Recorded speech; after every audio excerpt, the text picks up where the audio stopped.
రాష్ట్రం విడిపోవడానికి కూడా కారణం గోదావరి జిల్లాలో పచ్చదనం.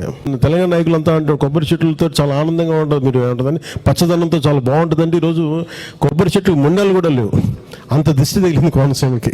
ఏంద్వా మీరు తెలంగాణ వాళ్ళందరూ కలిసి మంత్రుల దగ్గర నుంచి ఉప ముఖ్యమంత్రుల దగ్గర నుంచి ఆఖరికి ప్రతిపక్ష నాయకుల వరకు అందరూ కూడా మా గౌరవ ఉప ముఖ్యమంత్రి అయినటువంటి పవన్ కళ్యాణ్ గారిని దిష్టి అనే ఒక్క మాటకి మీరు క్షమాపణలు అడుగుతారు. ఏంద్వా ఇది ఏమైనా పద్ధతి ఉందా? అలా అయితే పవన్ కళ్యాణ్ గారు 30,000 మంది మహిళలు మిస్సింగ్ వాలంటీర్లే దానికి కారణం అన్నాడు. వాళ్ళకి ఏమైనా క్షమాపణ చెప్పాడా? కాపులందరినీ కులభావం తెచ్చుకోండి అన్నాడు, కాపులందరినీ ఈరోజు నెట్టేటి ముంచాడు. వాళ్ళకి ఏమైనా క్షమాపణ చెప్పాడా? ఆఖరికి నియోజకవర్గానికి 500 మంది యువతకి నేను 10 లక్షల రూపాయలు ఇస్తాను అని చెప్పాడు. ఈ రోజుకి వాళ్ళకి ఇవ్వలేదు, క్షమాపణ ఏమైనా చెప్పిండా?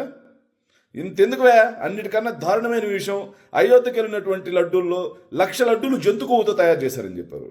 కానీ ఎక్కడా తేల్చలా, అబద్ధం అని తెలుసు. కనీసం దేవుడికైనా క్షమాపణ చెప్పిండా? తిరుమల తిరుపతి వెంకటేశ్వర స్వామికే క్షమాపణ చెప్పినాడు, మీకు ఎట్లా క్షమాపణ చెప్తారా? ఏం తమాషా పడుతున్నా మీరేమన్నా? మా గౌరవ ఉప ముఖ్యమంత్రి గారు పవన్ కళ్యాణ్ గారు మీకు కాదు కదా ఎవరికి క్షమాపణ చెప్పడం జరగదు. అలా క్షమాపణ చెప్పాల్సిన పరిస్థితి వస్తే ఆయన 1,00,000 పుస్తకాలు చదివాడు కదా, అన్ని 1,00,000 తప్పులు మాట్లాడుంటాడు. ఆ 1,00,000 తప్పులకి అబద్ధాలు క్షమాపణలు చెప్పాలి. ఎంతకాలం చెప్తారా? 1,00,000 క్షమాపణలు చెప్పడం అంటే మామూలు విషయం ఇది. క్షమాపణ చెప్పడం స్టార్ట్ చేస్తే చెప్పుకుంటూ పోతా ఉండాలి.